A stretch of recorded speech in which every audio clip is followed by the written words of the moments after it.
Well, we may have to see that, as Paul was saying earlier, people are going to really have to be patient when it comes to getting their power restored. Yeah, all law enforcement agencies are on top of getting debris out of the road the best they can. Pasco County just tweeting this picture of crews working to cut down these trees to get them out of the way. And according to the Pasco County Sheriff's Office, they have 6 members of the extraction team out there right now.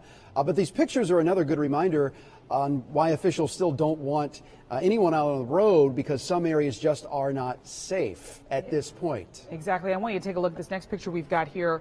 Right next to West Shore Elementary School in South Tampa, the sidewalk has been pulled up from the ground after a tree has fallen. That foundation of that tree completely intact when it went over, as strong winds knocked it down. So, I mean, we're seeing more and more of these pictures, as we knew we would once the sun came up.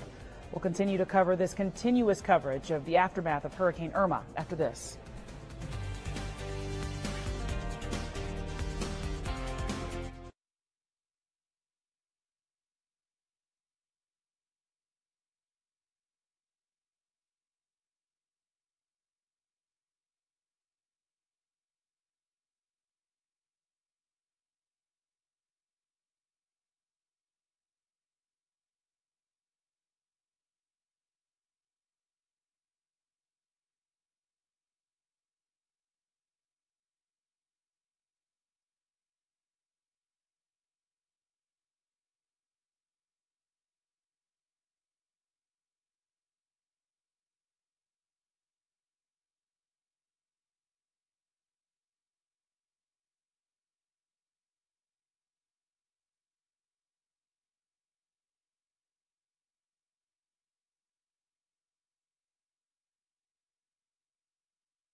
It's the same trend that I alluded to earlier. 2004, we had a large spike in disaster relief funding, but we also had to elevate the cap.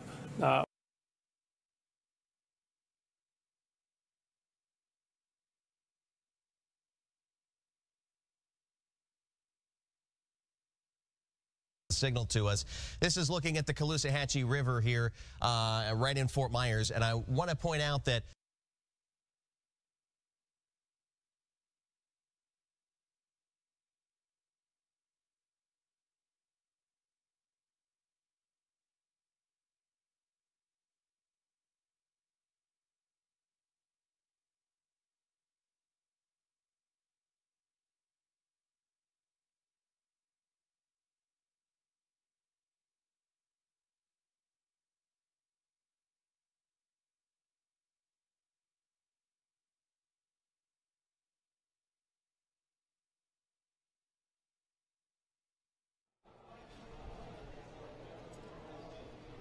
Well, welcome back to our continuous coverage of the aftermath of Irma. I mean, you know, it was one of those things, Paul, where we woke up this morning, we didn't know what we were going to see. Some people saw a lot of bad. Some people saw, oh my goodness, it wasn't as bad as I thought it was going to be. It just depends on where you live. I think a reality, a shared experience for everyone right now is the shortage of fuel, the power outages in a lot of neighborhoods, and gas and food.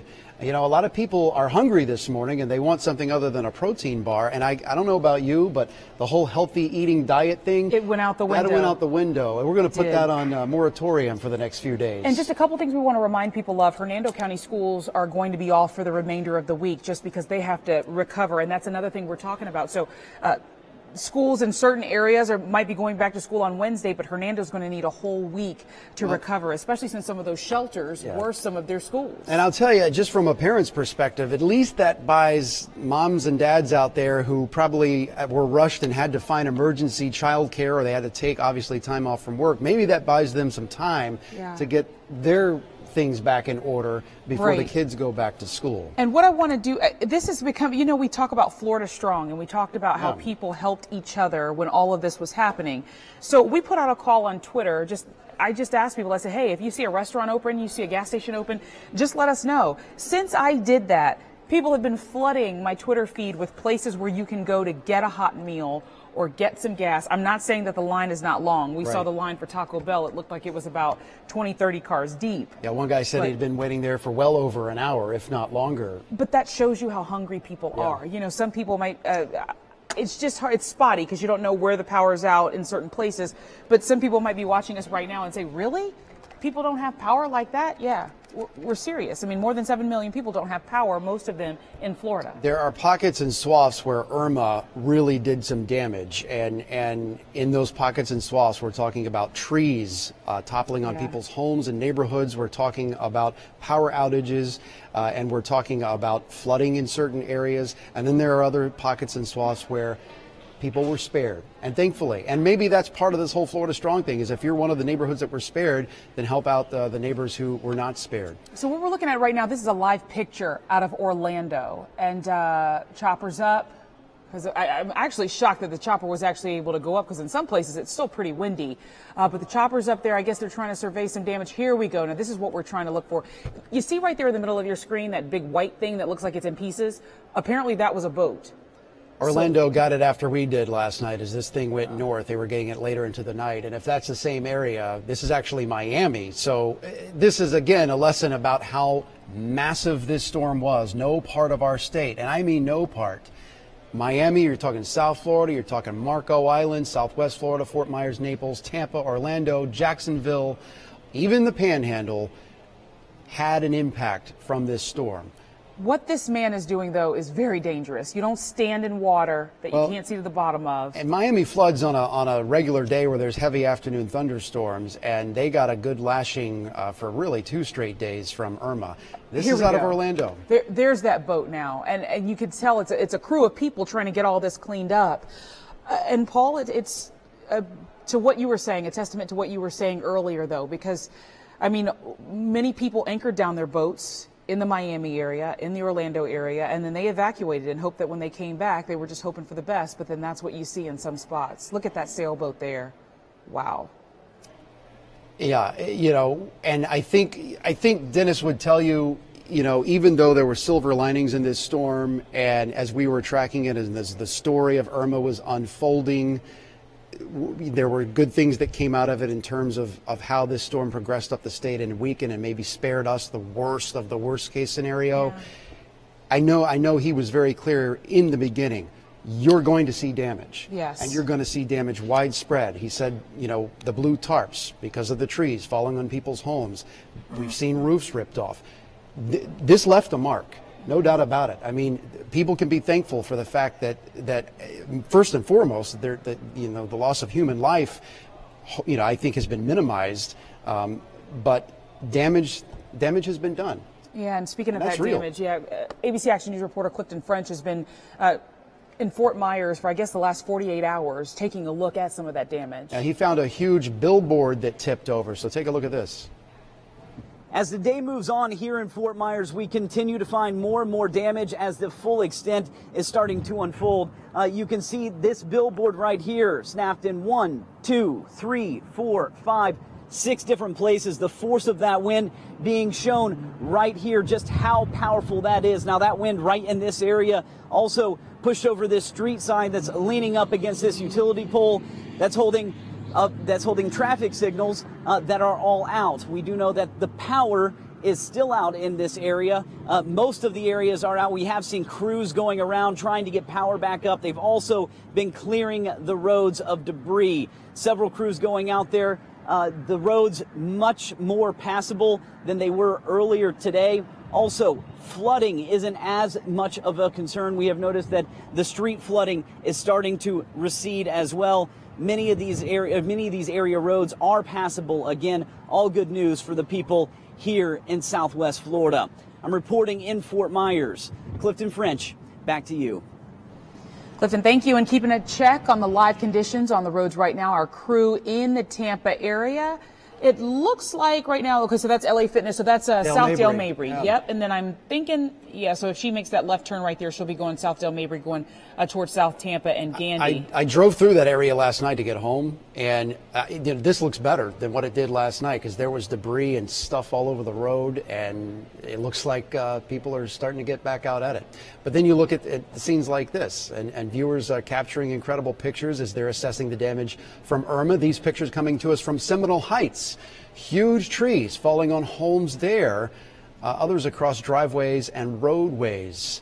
And that is hard work to clean that up. But again, I mean, you balance it out, right? It's all about context. It's all relative. You look at that, you say, cleanup, some damage. Yes. On the other side, when you take us back 72 hours ago, if you could remember what we were talking about 72 hours ago. And just the fear. The fear. And Governor Scott, and you know, and I'm not even going to get into the game of whether or not he was too urgent or you know, freaking people out. His number one concern coming off of Harvey and the storms we've had in the past was no one dies in this storm. If we can make it to where no one dies in this storm, and yes, there tragically has been loss of life, maybe some accidents associated with Hurricane Irma, his number one thing is just be safe.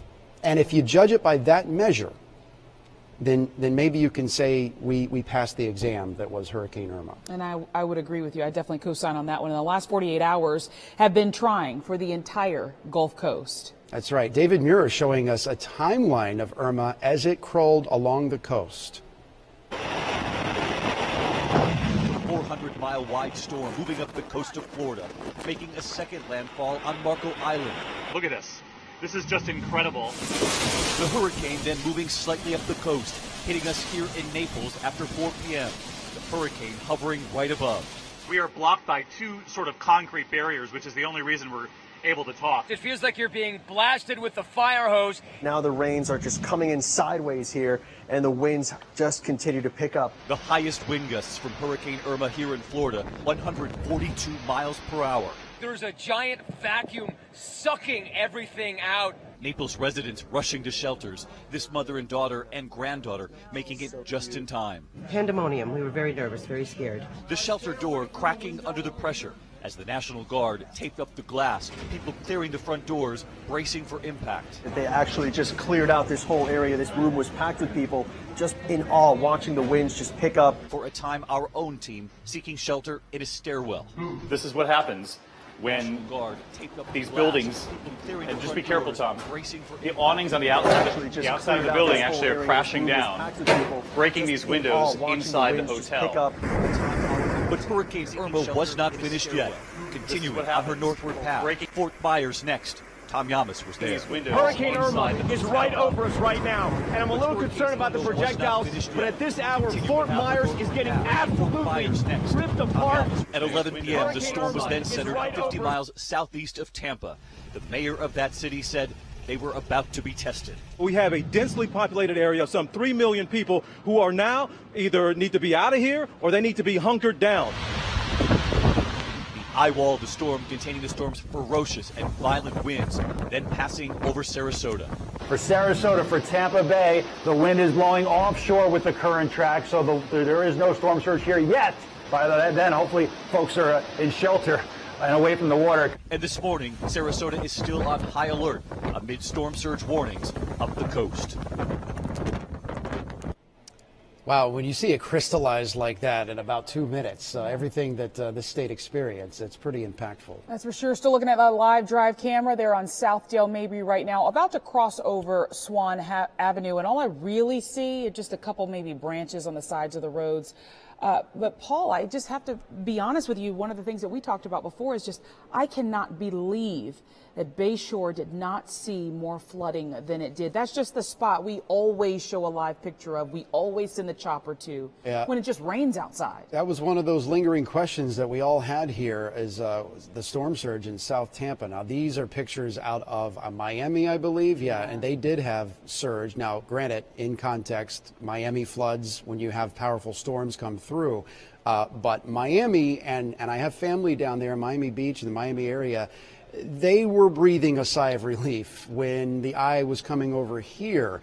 But they have also seen their own fair share of damage and flooding because of the east side of that storm being over South Florida for so long, from Miami all the way up through West Palm Beach and even into Fort Pierce. 6 million people live in that South Florida metro corridor. A lot of them did evacuate, a lot of them feeling like, oh, maybe we were going to get spared, but no, they got some of it too. This is a live picture. This is a video coming out of Orlando. Orlando, yeah. You could just tell how high that water is in some areas there. Just truly incredible to get these pictures in. I say Orlando. I think it's an Orlando station. This is obviously on the Atlantic coast, so maybe Cape Canaveral area. They cover part of that market. So we're just getting, the view, the big picture, the bird's eye view here. Surge was one of those concerns. Flooding, the creeping problem of water and what it does after a storm leaves and during the storm, whether it's from the waves coming in, whether it's from the rain itself from the storm, or whether it's from the motion of you bring the water back out and the water comes back in. So we're still keeping our eye on surge, by the way, particularly in Hernando County, even right now. Definitely. And what we're here to do is continue to answer your questions, because now people have different questions than they would have if we would have taken a direct hit or something like that, or if the storm would have been stronger. And one person had a great question for me on my Facebook page. Well, is Hillsborough County going to pick up my trash? Hillsborough County just responded to me. They say drop-off locations are open tomorrow. Curbside collection resumes on Wednesday. If you have yard waste, that can be set on the roadside until the contractor can pick it up. So that's great news to know, especially with this cleanup happening, but they are expecting to start their curbside collections back on Wednesday. I mean, I got to think that, already we're seeing signs of life this morning, businesses and gas stations opening. And yes, there's long lines, but at fast food restaurants opening. The power is still a concern, no doubt about it. 7 million homes without power, mostly in the state of Florida. So we got to be patient with that. But, every day that goes by, it's going to get better and better. Businesses and gas stations opening. But still, there's a struggle for gasoline. We've been talking about that getting compounded, though, because now there are people coming back to the area who evacuated. They need gas. People who are still here needs gas, and there's still damage from Irma. All of that going on at once. ABC Action News reporter Brian Callahan is at one of the stations that suffered some of the worst damage in North Reddington Beach in Pinellas County. The Pinellas County Sheriff said the damage here at this gas station is some of the worst